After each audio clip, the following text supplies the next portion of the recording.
So today I'm going to talk about a topic which is less based on my personal experience than the previous two topics and more sort of theoretical, philosophical, and that is hell real? Which is a tricky question, a controversial question, perhaps. So I thought it would be interesting to talk about, and it's also something that has troubled me, the idea of hell, over my life. So I think it's an important one to touch on here. So, when I was growing up, the view I had of hell, this is something that my mum instilled in me, I suppose, was that it was a state of mind. So she didn't believe that this loving God that we believe in would cast people into hell, sort of willy-nilly, if you like it, but the hell-like state of mind was something that was self-imposed. It was this self-imposed turmoil, and I suppose on the other side of that, people in this state of mind could potentially work through it and come out of the other side in some way cleansed. So that was the view that I sort of absorbed and probably didn't think too much about growing up. Until I was about 16 or 17, and I had some friends who invited me to a church. It was a local Baptist church, and I found quite quickly that the view of this church in terms of salvation was very strict. So in other words, if their view was that if somebody didn't have exactly the right belief, then essentially they would be cast into hell. So in theory, you could have a loving, good person who had lived their life in a moral way, but yet they had the wrong belief, and so would spend their eternity after death in hell. And this belief, which will be familiar to many people, is that Jesus is our personal saviour, and we have to accept that in order to be saved, and that salvation is literal, in that we're being saved from hell, and then we're worthy of entering heaven. So I suppose in a way it's quite a straightforward belief, and it's quite an easy one if somebody's worried about the state of their soul, and how their afterlife will be. It's an easy one to rectify, if you like, in that you can make this connection with Jesus, and then everything's okay. And that's, put very simply, that's how this philosophy goes, really. Lots of theologians think that once saved, by making this simple, brief prayer to Jesus, to God, Jesus, asking Jesus to come into our lives, and we can never lose that salvation again, no matter what happens. Other people disagree with that, but basically, from this viewpoint, if you're not a Christian, then you're in trouble. And this is something that never really sat right with me. I struggled in particular with my dad, who I think believes in God. I think he does, but we've never had a deep conversation about it. I remember one time after one of these church services events that I went to at the age of 16 or 17, coming back home and asking, when I was just learning this stuff, really, asking my dad if he'd ever considered asking Jesus to be his personal saviour, and he wasn't too impressed. I think he just said no. I haven't. He's quite a strong man, and the point about him is that, where I struggled is that he's such a loving man. he's he retired from his job in the civil service and decided to work with people with learning disabilities, which I found really inspiring when I was young, just to make a bit of a difference, I think, and feel like he was doing something good. But I say he's a strong man. He's not one to get down on his knees and ask Jesus to save him or anything like that, or at least use those words. I would say, in his heart, he's probably quite different, but that's my point. That according to this strict philosophy, somebody like that would not be saved, and that's something I worried about a lot for a couple of years, probably. I think I always knew at some level, perhaps, that it couldn't be that way, couldn't be that simplistic. And actually, one of my friends from the church, who's a much more committed Christian than I've ever been. I'm not particularly committed to any religion. Christianity is my most familiar, as I said before. But my friend, who was quite a firm believer in Christianity, even he had a bit of a broader idea on what salvation might mean. I remember once him saying about how it's in the heart. It's what's in our heart that matters, and it's not the case of necessarily saying this prayer in front of a pastor and then everything being okay for the rest of eternity for you. But anyway, so that was where I was sort of in my youth, having grown up with this faith that if there is a God, then God would be a fair and a just God and wouldn't be casting people into hell who didn't deserve it, or casting anyone into hell as it was. They would cast themselves there. I came up against this difference of opinion with it that a lot of good friends held, and so that was strange for me. And it did bring about growth, change.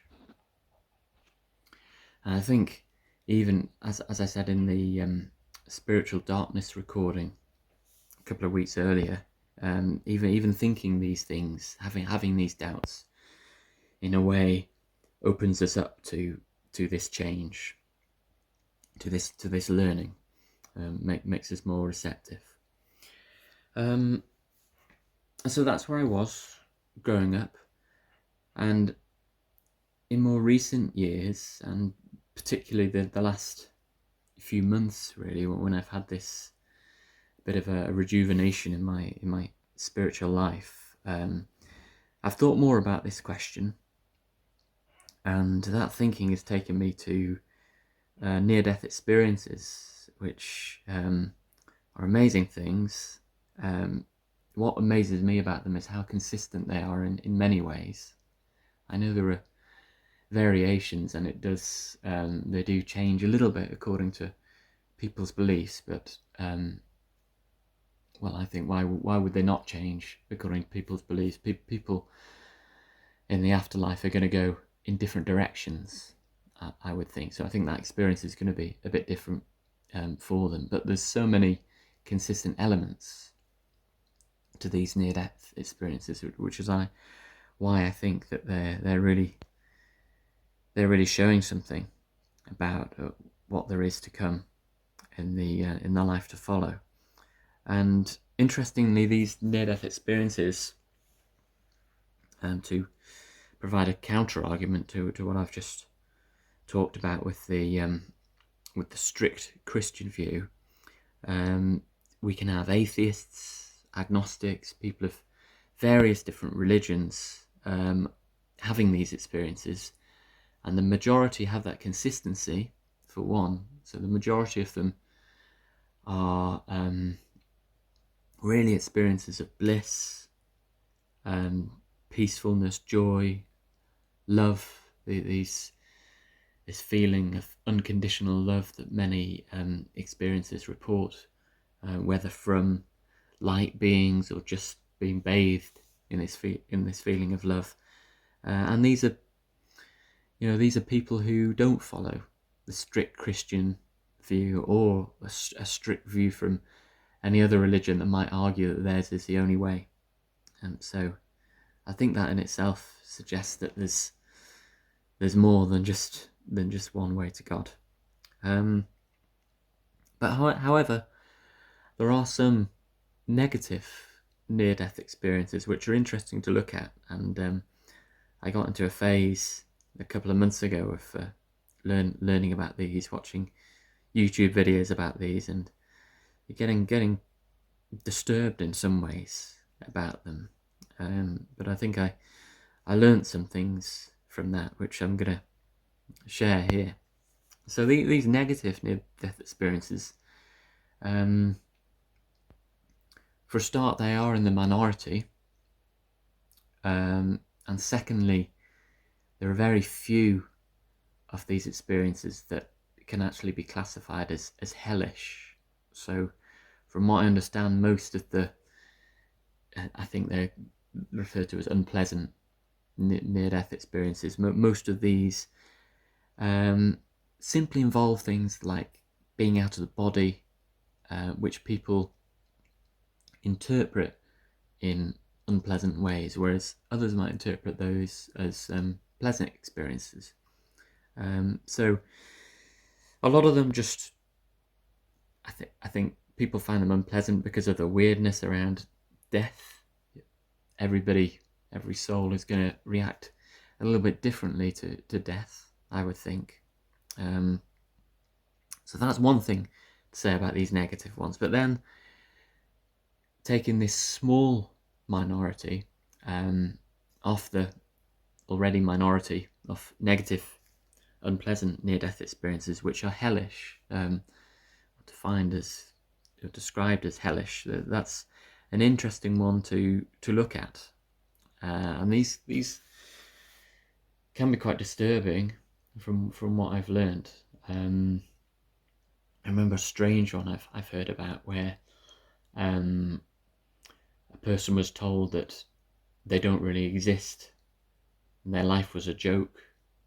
They've never existed, and they're in this void. That's another of the negative experiences, being in a void, which by some people is actually interpreted as a positive experience. But anyway, so that's strange. And then other ones. I remember an example of somebody sort of being in a damp, wet place, hearing moans from creatures. Other ones more obviously hellish, seeing big ugly faces, things like that. And they are strange, and it did make me think a lot, because I don't think there was much in common in terms of the people who had these sorts of near-death experiences. It's not that bad people have the experiences like this, and good people or Christians perhaps, or some particular religion have the good near-death experiences. It doesn't seem to be that way. So why are people having these? That's an interesting question. And at this stage, I'm going to say that perhaps, and we're going to look at a couple more examples, extended examples, but I'm going to say that perhaps these ones that I've described to you are just little snippets of something that could be longer. It could have been a longer experience if things had gone differently, and I'll come to explain what I mean by that as I go on. So to carry on, I'm going to talk about a person called Howard Storm, and this is quite a well-known near-death experience in the world of near-death experiences. This is a person who had a near-death experience as an atheist, He ended up becoming a Christian as a result of this near-death experience. But it's quite interesting what happened to him. So from what I understand, I'll recount this as best as I can. I'm just doing this from memory, so apologies if I miss anything out or slightly incorrect about anything. But basically, he was in a hospital bed, very, very unwell. He was, I think, quite a young man at the time, in his 20s, 30s perhaps, and an academic, an atheist. And he was asked by people who arrived in his room, which he thought was the hospital room. I imagine it looked like the hospital room. He was asked by people to come with him. And I think initially he thought these people were just hospital workers, and he got up and followed them. But then these people started acting in unusual ways. They were telling him to hurry up, walk faster, and the walk down what he thought was a hospital corridor became longer and longer than he would have expected. And then these people started becoming very unpleasant and pinching him, biting him, tearing at him, and it turned into a real hellish, or one of these classic hellish near-death experiences. These were your tormented souls that were in turn tormenting him. And then he received a request, I suppose, a command request, which is pray to God, as far as I remember. And I think he did. And at that moment, or very shortly afterwards, very shortly after he said this prayer, I think he said whatever prayers he could remember, the Lord's Prayer perhaps, what he could remember from school, church, Sunday school. He was immediately taken by Jesus and transported into this heavenly realm where everything was blissful. There was unconditional love and much, much greater understanding than what he'd experienced in this unpleasant underworld type realm. And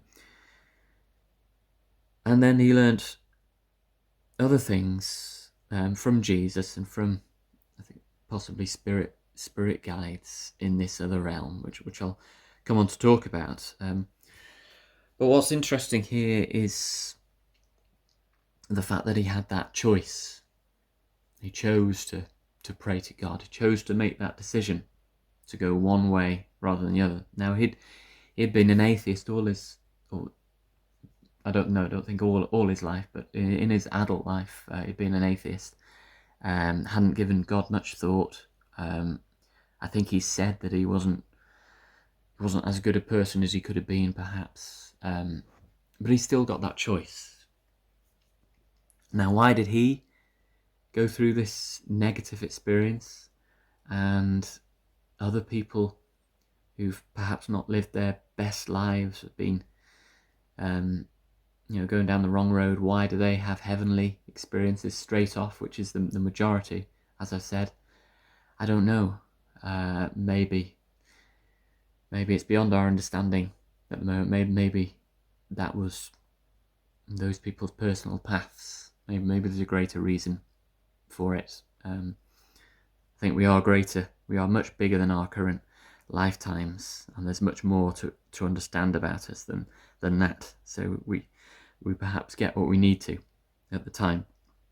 But that's an interesting occurrence there, that he was given the option to, if you like, be saved in the simplest meaning of the phrase. Another interesting thing that I've thought, thinking about this experience, is that he was deceived by these people, told to come with them. They were leading him in somewhere that wasn't good. I think I remember him saying that they were whispering to each other and he couldn't hear them. He didn't know what they were thinking. And that stands in stark contrast to the heavenly realm, where he could know people's thoughts. He didn't have to communicate by language, and that's very common in these pleasant near-death experiences, that communication is telepathic, that there's understanding all around, everybody understands each other. And I think that says something very interesting about that hellish realm, the fact that there is deception in it, and perhaps it suggests, it alludes to the illusory nature of the hellish realm, in that in a sense it's not as real, or at least as a distortion of the true reality of the afterlife. And that's an interesting idea, I think. That's something as also that could explain how strange and variable some of these minority of unpleasant near-death experiences are, like being told your life was a joke, you don't really exist. The idea that these things are distortions of reality, they're confusions, they're deceptions. That I think sits quite well with me. And then when we open those curtains, and let the true reality come in, then everything is open, and there's this open communication, telepathy, etc. Everything's understood, and this is quite consistent with A Course in Miracles as well, something I've been looking at over the last few months, which states basically, not in these words exactly, but that all things that don't point to and sing of God, all things that aren't so clearly about love and peacefulness, are illusions. So all fear in life is an illusion. And it's interesting to think that hellish realm might just represent that, might represent some strange illusion in the afterlife. And now another example is somebody I mentioned on a previous recording, Eben Alexander. So this is a person that wrote the book Proof of Heaven. He was a neurosurgeon who had a long near-death experience for several days, and it was amazingly blissful one for much of that time, but it started off and periodically returned to quite a dark realm, and I think he describes it as the realm of the earthworm's eye view, which basically it's a little bit like being underground, a little bit like being surrounded by roots, darkness, earthiness, hints of decay in there as well. I think he mentioned that there were faces sometimes that appeared, and he found this quite unpleasant. And as I said, this is how his experience started. And I remember from the book, at the beginning of his experience, he was quite distressed by being in this earthworm's eye realm, earthworm's eye view realm. But then he was encouraged in some way to bring his mind to something brighter, something lighter. So God, I'm not sure if he understood it as God at that time, but I think there was a set of lights that appeared, and he connected with those, and he was transported to this heavenly realm, and had a really blissful time in that realm. And it's a fantastic read, this book, Proof of Heaven, as is Howard Storm's book, by the way, that the narrative that I talked about previously. And it's interesting thinking of Eben Alexander's and Howard Storm's near-death experiences, because these started off unpleasant and turned into heavenly. And that's why I said earlier on that those unpleasant near-death experiences that I recounted to you, perhaps they're just snippets of something that could have been bigger. So perhaps that's how it is for some people. Perhaps some people need to be in a dark place and to realize, actually, I'd rather connect with the light.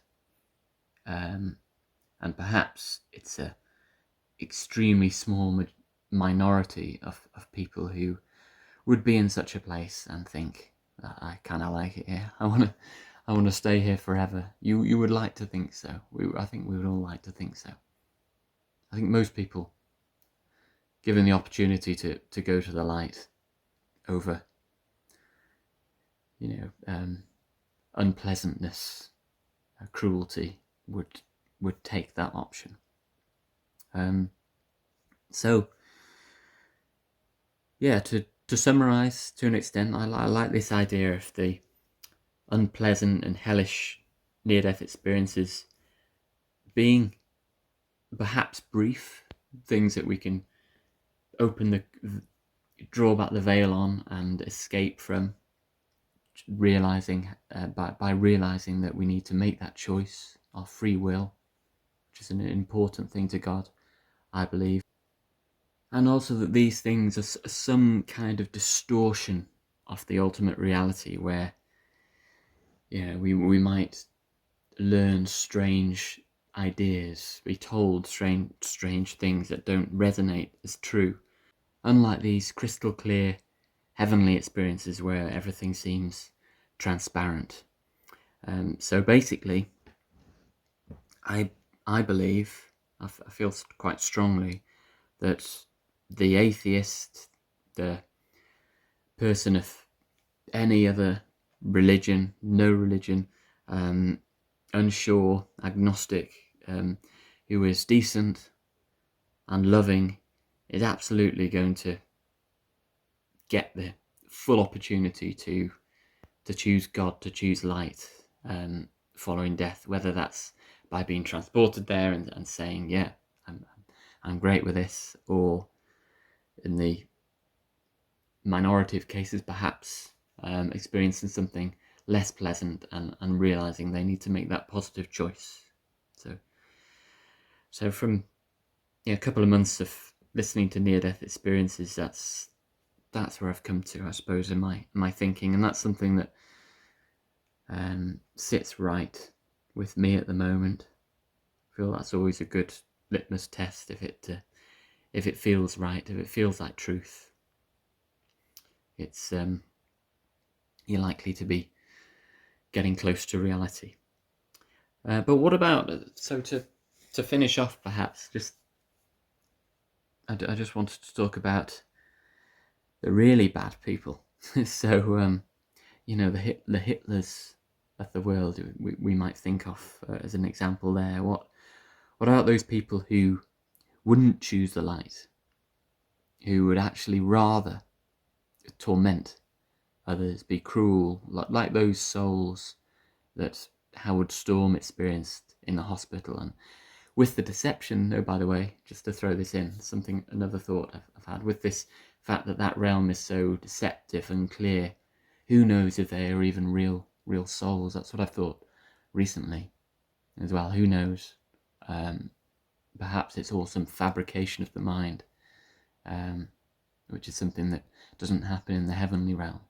But anyway, what about those really bad people who may choose the darkness? Well, this is something that I've also had a little bit of trouble from by listening to Howard Storm, in fact. And there was one particular line in that disturbed me a bit, and that was the line when he was talking to Jesus talking about souls who did end up in this more hellish realm, hell, and how in some cases those souls couldn't be brought back to the light and they would end up being destroyed. I think he put it something like that, or those souls would end. And that's something that just really disturbs me. to think of that, because I know we have free will. I know we have the freedom to choose light over darkness, but surely some people who've had the hardest lives here on earth, it's not going to be surprising that they choose the darkness. And there's a part of me that thinks, why?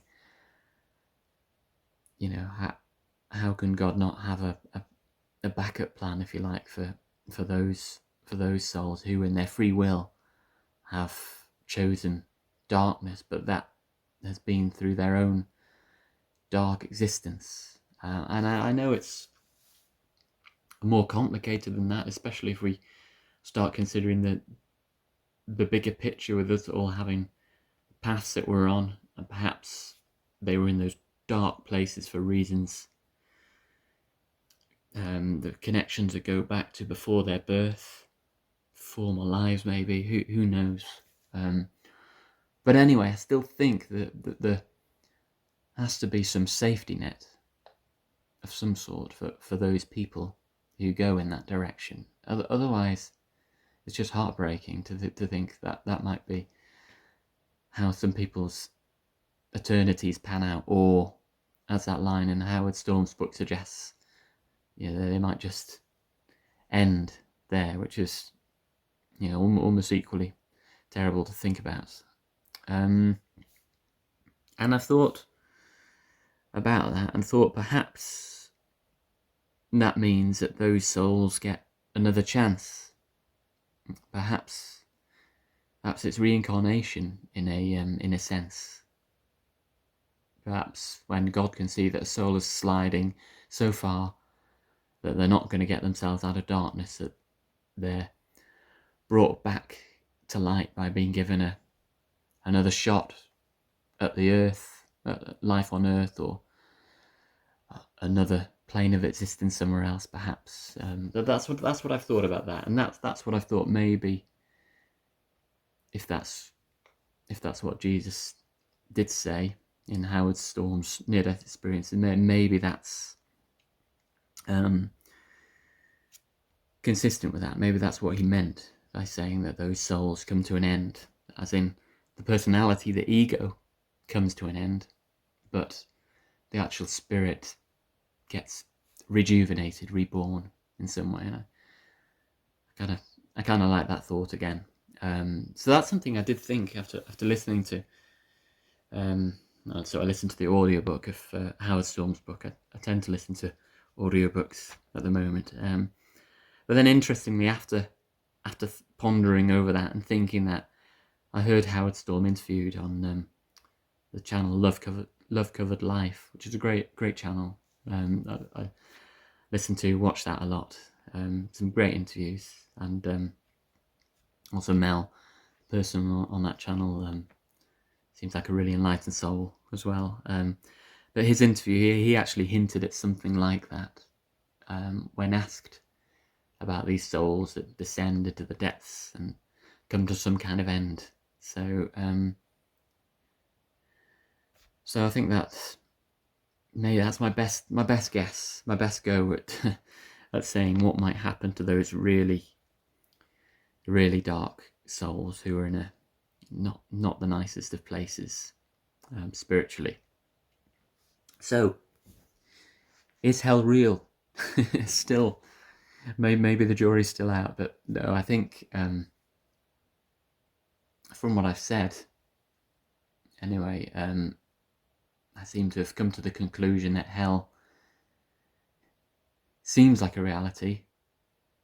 It can seem like a reality on earth, hell on earth, and it can seem like a reality in the afterlife as well, but ultimately it's some form of illusion, some form of deception that we're putting ourselves through.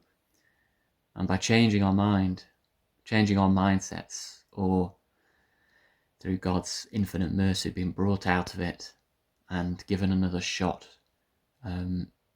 we save ourselves from hell, because it's free. It's free will, so we have to